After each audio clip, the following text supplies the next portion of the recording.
Hi, everyone. Welcome to this session where I'll talk, as mentioned, about threat hunting and how basically you can automate that. And I'm saying stay ahead of the game, just as sort of a fun title, but obviously it has a meaning. You somehow need to stay ahead of hackers. It's obviously not a game, but they're getting smarter and smarter every day, and they can do a million attempts to hack you, but they only need one to succeed. You need to stop all of them, or you'll have a compromise. So I'm going to teach you in this session a little bit more how to proactively hunt for threats.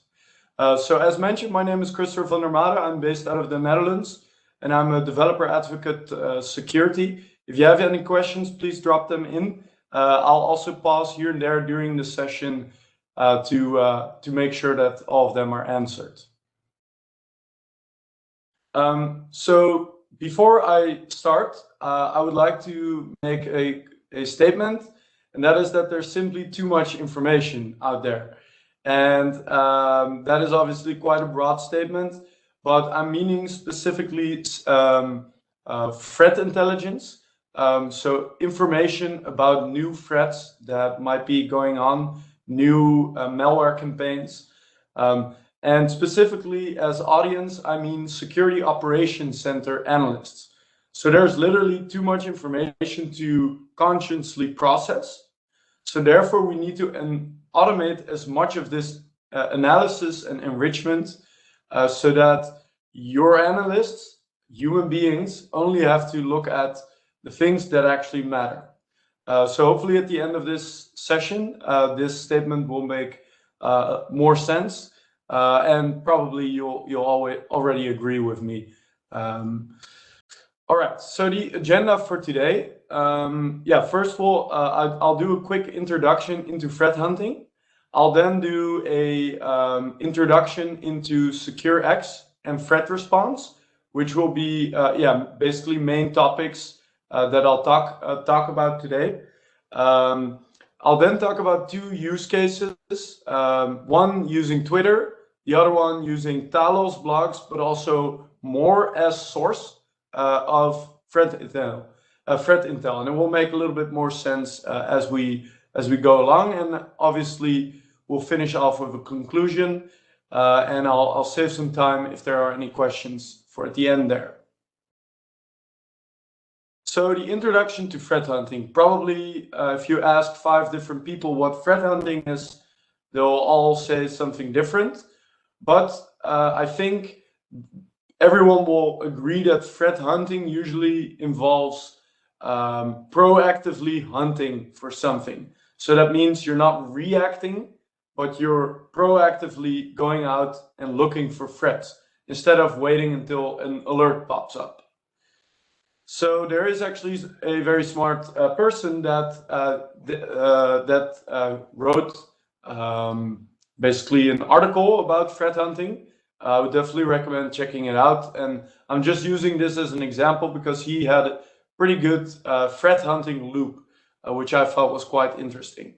And this is basically a continuous process, which you will, should at least be doing at all times if you have a good security operations center. And I have to say, I'm a developer advocate right now. Before I was 5 years in the field as a consulting systems engineer, and I did not get in contact with a lot of customers that really had a very good security operations center because people are scarce. They're expensive because they're scarce, and some people do have the money but just can't find them. So basically what you should be doing is you should create hypotheses. For example, a hypothesis could be, I have the feeling we are attacked by a certain type of new malware campaign. Well, next up, you go and investigate this malware campaign. So you're going to see what tools and techniques did they use, what kind of patterns can you uncover. Finally, you'll start enriching and do analytics. So basically, your investigation so far, you're going to test against your own data and global data to see if you can find any correlations. And with that information, you can then either confirm or deny your hypotheses. Now, especially that part,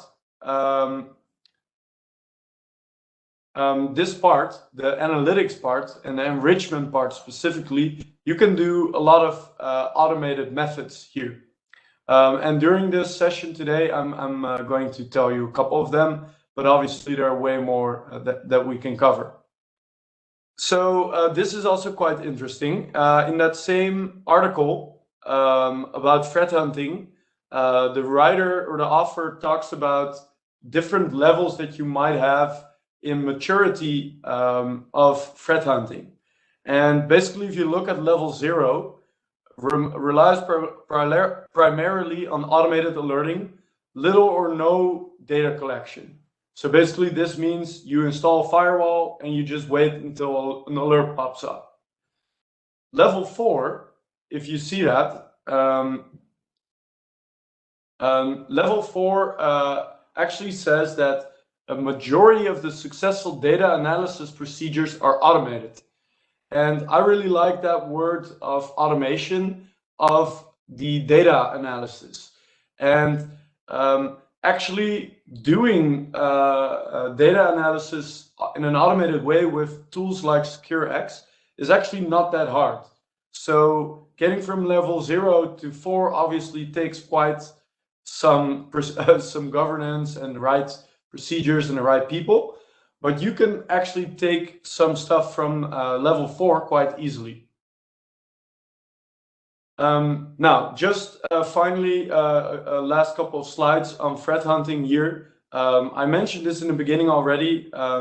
I see like 2 types of threat hunting. You have on-demand hunting, which is basically more reactive. So something has happened, something was triggered, and you go and do more research.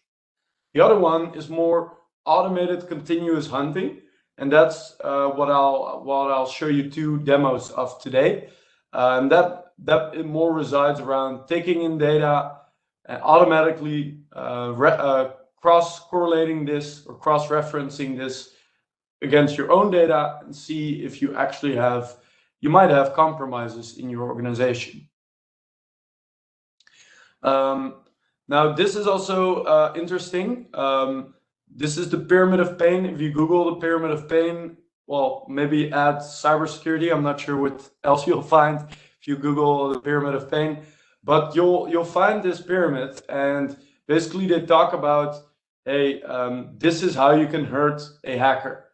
So if you look at the bottom, you see hash values and IP addresses. For a hacker, it is like the most trivial thing ever if their malware file is found by security systems, and that file hash is basically added to a block list somewhere. For example, Talos also does this with our AMP infrastructure. It literally takes maybe 1 click of a button in their comments, in their code of their malware, and the file hash will be different. So people, if you understand how hashing algorithms work, if you make minor changes, the file hash will change. So if you find their file hash, they're like, okay, fine, I'll just generate a new one. That's what we call polymorphic malware, basically malware that can keep changing so that it's difficult to detect.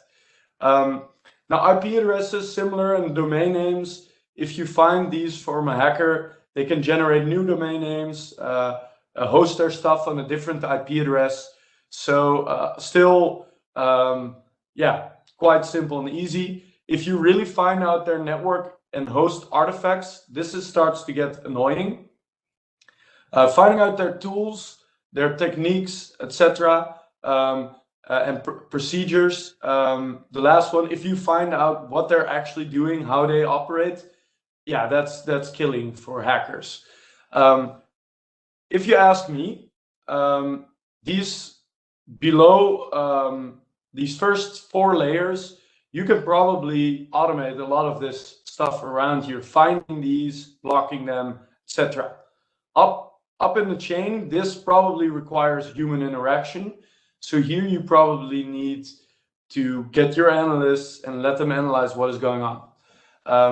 So we'll be talking mainly about the first 4 layers first. And what we want to do is create bite-sized chunks for your analysts so that they can do the top 2 layers. Yeah, let's find out what we can do.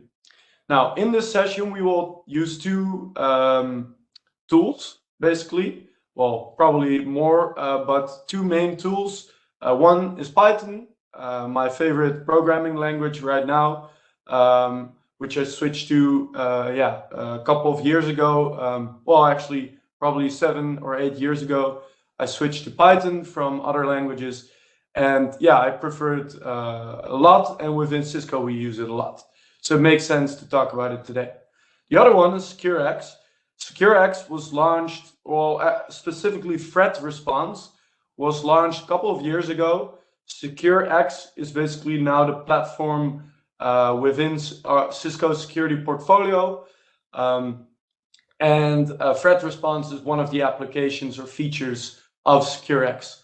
But mind you, threat response was there actually earlier.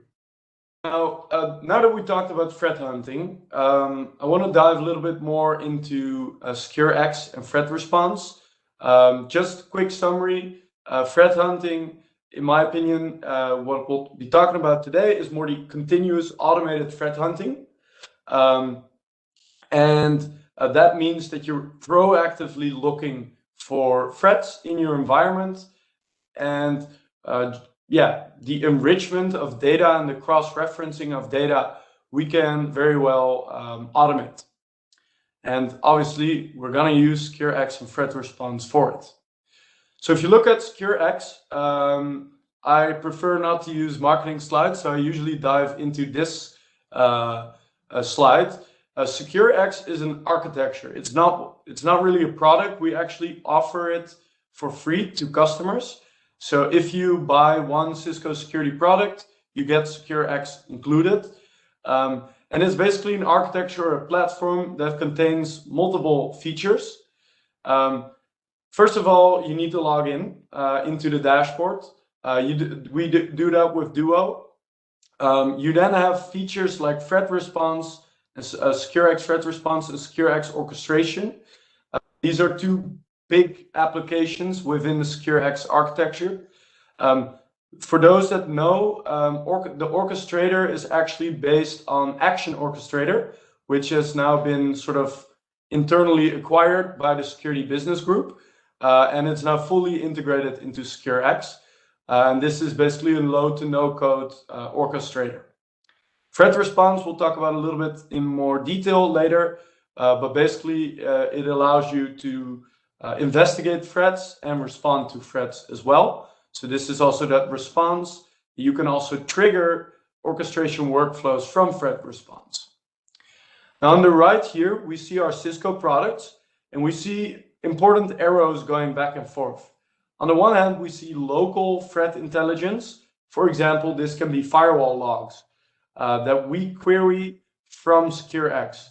It can also be global threat intelligence that we query, for example, from Talos or AMP, Advanced Malware Protection.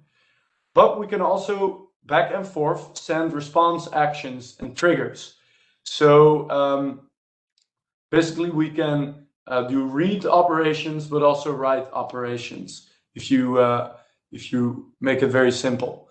On the same hand, we can do that on the left as well with third-party products as well.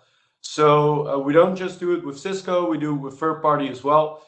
And we have a ribbon framework, which is sort of a pop-up window that you have in SecureX and now in the whole of Cisco's secure portfolio. And it's basically, you can cross-launch into other applications with the ribbon. You can also cross-launch into threat response, etc. So it's quite a cool framework, and I'll show you it in the demo later. What SecureX basically does, and specifically also threat response, is API aggregation. So SecureX pulls data and pushes data through APIs.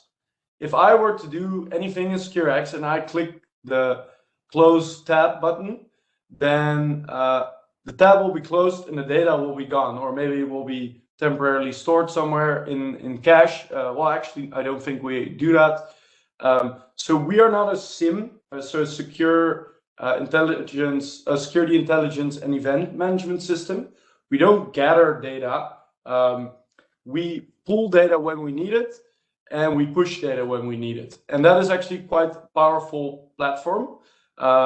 You could call SecureX a SOAR, a security orchestration, automation, and response platform. There are discussions you can have whether we are a SOAR, but we're definitely not a SIM. And in a lot of organizations, we can actually replace the SIM, or there's no need for a SIM, because we only pull the data when we have to, directly from the products. So we leave the data at where it's being generated. Now, an important piece, without going too much into detail, unnecessary detail, is CTIP. And CTIP is probably one of the most important things that is foundation of SecureX. And this is basically a data model. It stands for Cisco Threat Intelligence Model. And this allows us to describe threat intelligence. Now, don't look at all of the details here, but you'll probably hear me say observable ones. An observable is basically can be a domain name, IP address, etc. And all of these objects, data objects that you see here, they can have a relationship with observables, or observables can be a part of those objects. And a verdict and judgments. So a judgment is, hey, this IP address is bad. So a judgment can be about an observable. A verdict can be like, hey, we have 5 judgments, but this is our final verdict. A citing means, hey, this was seen in my organization. Someone reached out to that observable. Now, we have a couple of others. We'll talk about that later. But just know that this data model is very important, because you have dozens, hundreds of security products that all use their own data model. And if you want to be a platform, you need to have a standardized, reliable model where you can translate everything into. And in the end, that's what we do with SecureX. We translate back and forth in CTIP, which allows us to do that cross-referencing, because everyone speaks the same language within air quotes. So you can also recognize CTIP in SecureX threat response. For example, you can see the judgments, verdicts, and citings. Citings or target citings actually show up as a target. And this basically means it's a citing which actually has a host device of your organization. For example, a iPhone or a MacBook or a server which has actually reached out to a domain, or something similar like that. So targets and citings are very important, because if we have them, it means we need to probably do some more investigation.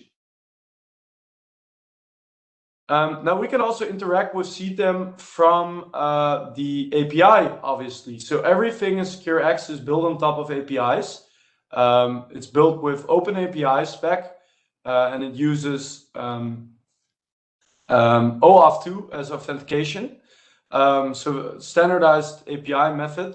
And you can also interact with the Swagger UI, or I think it's called the Open API Explorer now. You can also interact with it. And here you'll see some raw CTIP JSON. And this is how you describe observables in JSON. You give it the value and the type. Now, obviously, you can also interact with CTIP from via the API in Python or in any language that can do an API call. So here you see a couple of examples of that.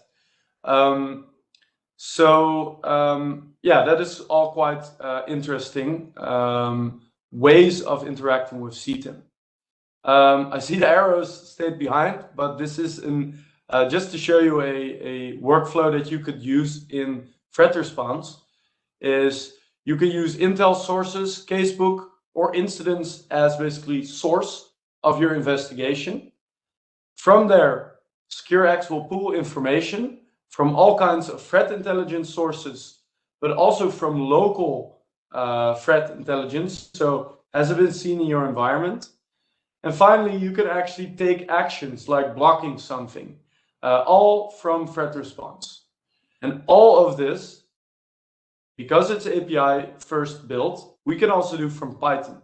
And yeah, that is quite interesting. Yeah, so now let's talk more about integrating with SecureX. So I talked about the APIs. I just also wanted to mention two other ways that you can integrate with SecureX. In the end, everything works based on the APIs. So number one is the real one. But you can use SecureX orchestration as a low to no code orchestrator, which is now inside of SecureX, to interact with these APIs in a low to no code way. So you don't need to actually write any syntax. You still need to know sort of how programmability works, of course. But that is also a great way to get started. And finally, we also have SecureX relay modules. And this is the most native way of integrating with SecureX. It is built on top of the SecureX APIs. And it allows you to add an extra module, which is being queried. And basically all our third-party integrations, they work with these SecureX relay modules. And all of our products in the end as well, probably they just built in a relay module into the AMP cloud, for example. But they all work in a similar way. The relay modules is all open source, so you can find it on GitHub. There is a Cisco Security GitHub, which we can share in the chat. And actually, if you're interested into looking into that, and maybe you are here from engineering and you're like, hey, let's see if we can integrate our product into it, I would definitely check that out.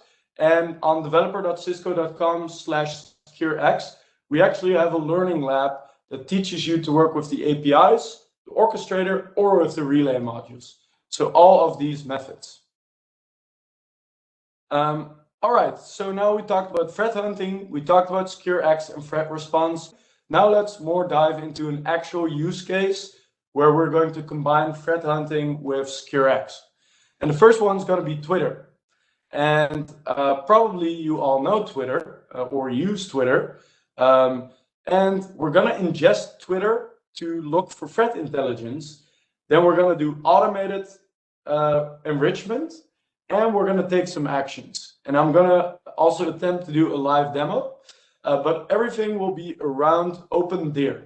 I'm not sure if you guys know the hashtag OpenDeer, but it's quite an interesting hashtag because it's used by, basically, how do you call it, white hat hackers or ethical hackers or cybersecurity analysts to basically make a new research about fresh malware available to the public.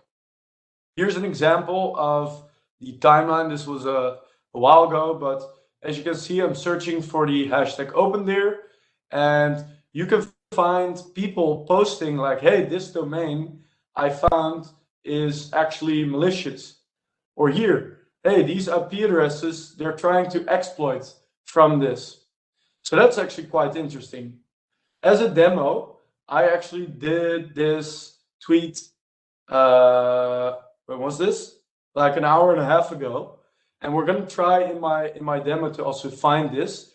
And specifically, we're going to look for this observable, which can be a malicious observable. And actually, it is a malicious observable. So I did this tweet. Let me quickly jump over actually to show you it live. Here's that tweet. I also tagged Stuart into it. I see he might have quoted it as well. So we're going to see what this demo looks like with this live tweet.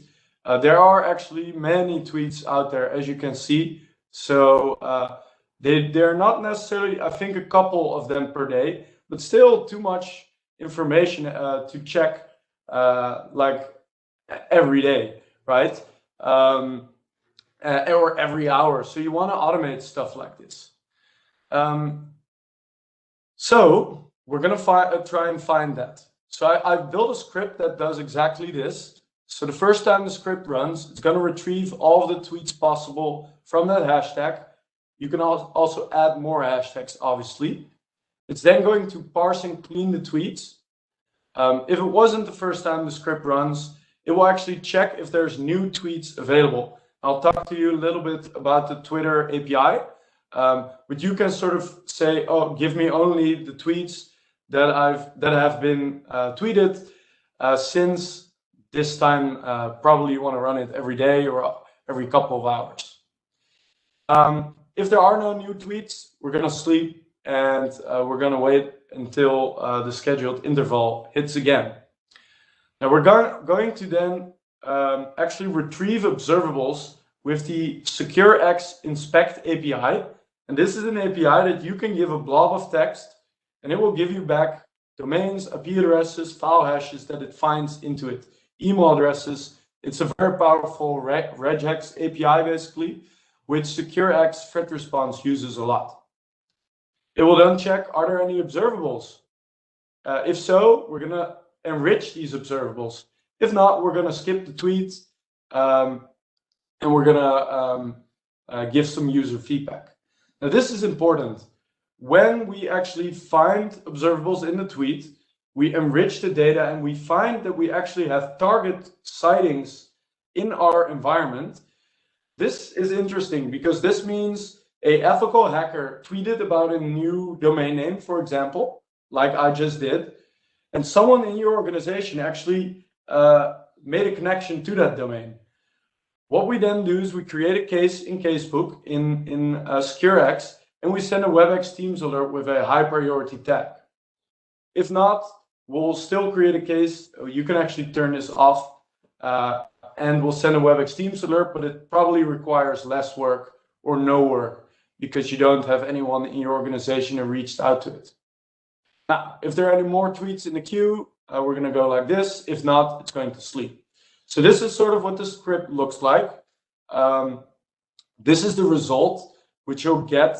So you'll get a high priority tweet. You'll see that my tweet is actually here. If you click on this link, it will jump to the actual tweet and it will do the research. You can actually investigate this and it will find if someone reached out to that observable. If someone did, you'll get this, and I'll actually post a tweet in WebEx Teams and then say like, hey, you have from the AMP module 3 targets, 3 different targets. So you probably want to check this out quickly. Now let's go over to the demo. So on the basis of this, we have the Twitter search API, and it just allows you to basically query hashtags, etc. If you want to get access to this, it's definitely cool. You do need to get a developer account on Twitter. You can just request this and say, hey, I'm doing research or whatever, and I'm not going to use it for commercial purposes, and they will give access to it. And let me jump to the actual script. Here is the Python script. I'm not going to walk with you through every line. I just want to mention to you that all of it is on my GitHub here, so you can check it out. I think we can also drop a link in the chat. And basically, I explain here everything, how to install it, etc. It's not that hard if you understand Python. But basically, I have a config file with 3 different parts, one for threat response, WebEx, and Twitter. And this since ID is definitely important. Per default, it's set to 0, but the first time you run, it will be set to, I think it's using the epoch time or whatever, epoch time, however you pronounce that. And it will use that to see if you need to find new tweets. So now let's actually run it, right? Because you want to, we want to find more tweets. So I do need to do one thing, and luckily we're internal. I just ran this earlier, and I want to set it to 0 again. Oops. And we're going to run the file. So you see that the config file was loaded. You see a new tweet was detected. And what it's going to do now is it's going to clean the tweet, find observables, find sightings if there are any. And if there are, it will then create a case in Casebook and send a WebEx Teams message. So you see here that actually since I tweeted, you see now that I was retweeted as well. And probably the tweet after this will be my tweet that I did just before the session. And you see here that Stuart Clark, that his tweet was parsed. So what you can see here is that they're actually being created. And you see here, this is my tweet by Crisco DevNet. And not all of them are high priority. So this one is not high priority. This one is, because there are actual target sightings. This one doesn't have that. What we can actually do is from here, I could start immediately an investigation. I can also, for the sake of the environment, let's not burn more cycles than needed. You've seen how it goes. What we can also do is we can find them here, of course. So here we are in SecureX and we have Casebook. And here you see actually all of them being added. Now you see my and Stuart tweet being high priority because that tweet contains internetbadguys.com, and internetbadguys.com is actually something that I've triggered an alert on earlier in my demo environment. So this is quite interesting. You see obviously also a couple of other tweets, so you can check them out here. If they are interesting, you can still investigate them.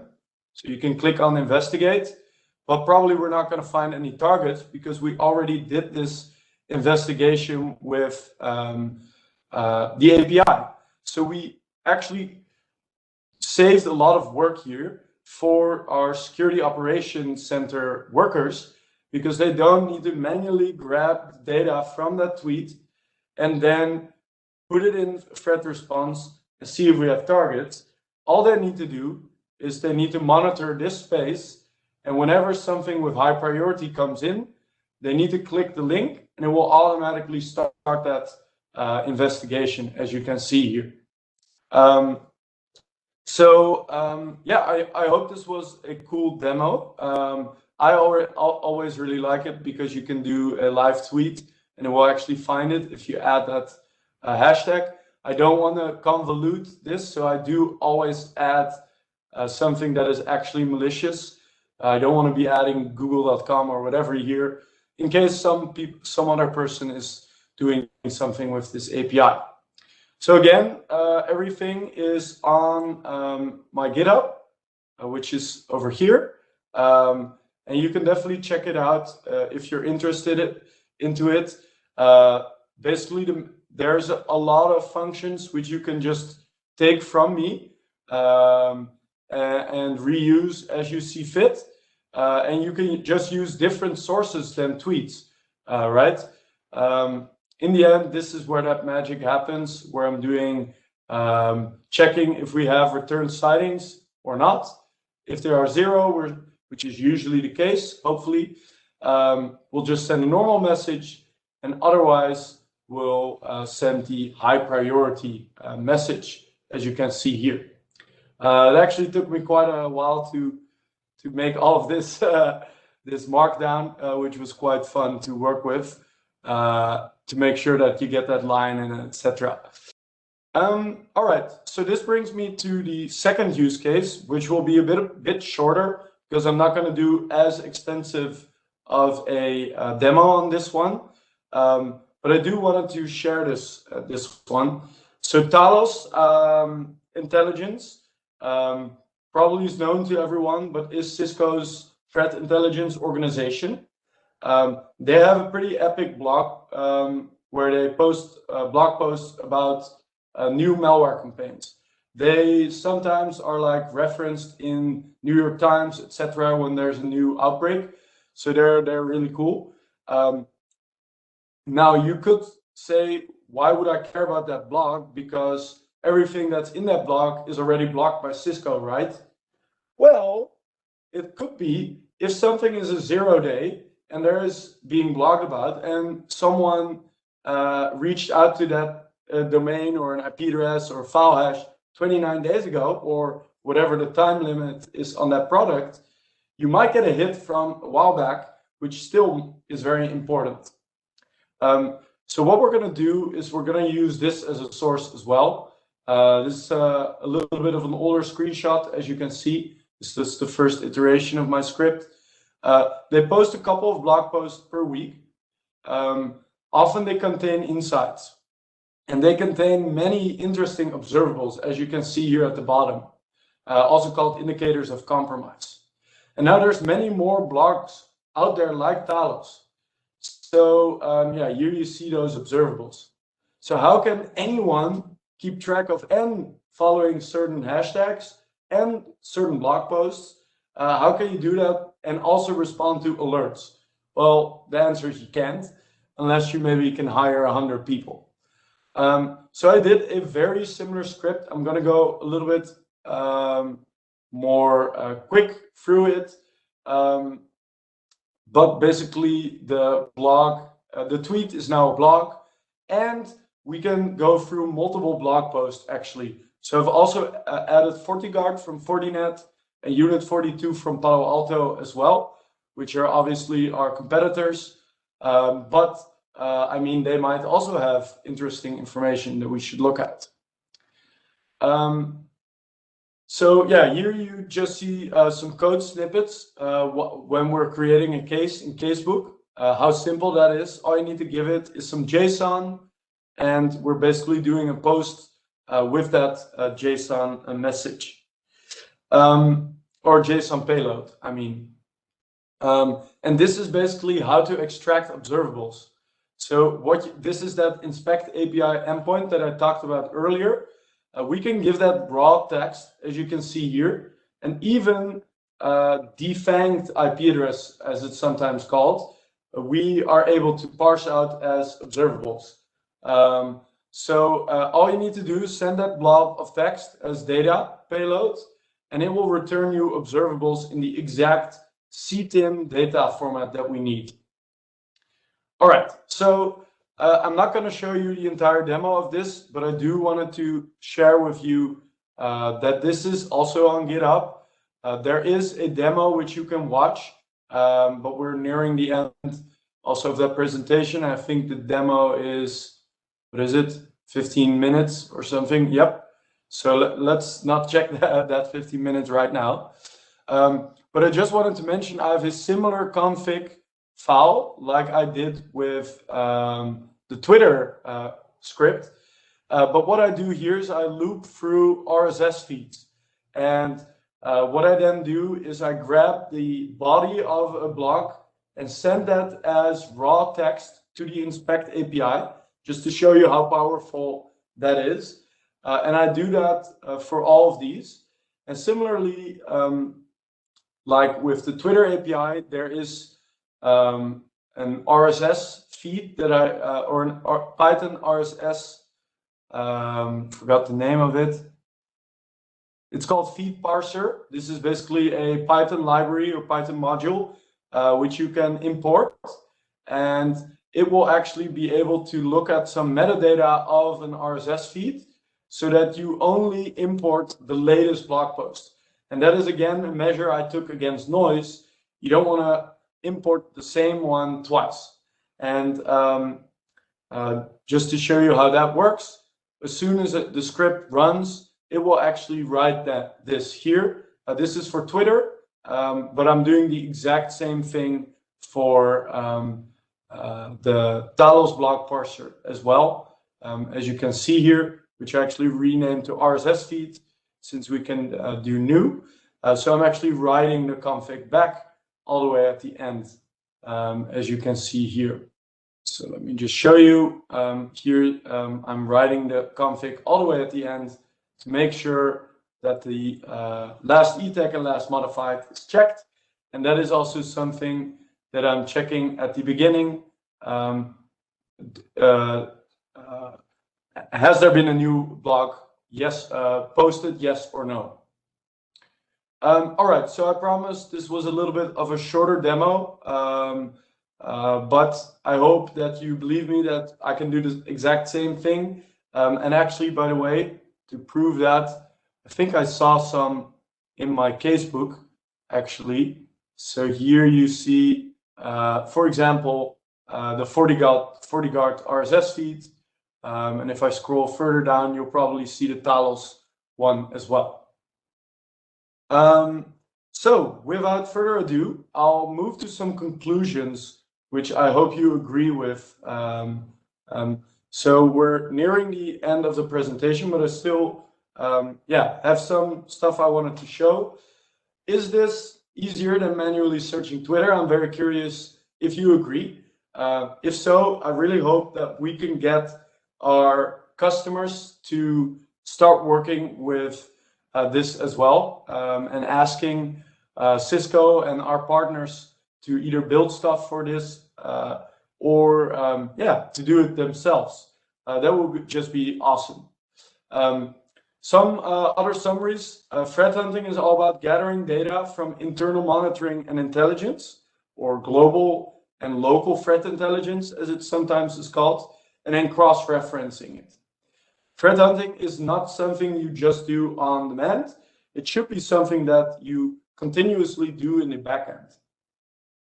Now, SecureX and SecureX Threat Response can help with this, and the SecureX API definitely can help automate a lot of this. So with that, we have also covered the conclusion, and I hope that this statement now makes a little bit more sense than in the beginning.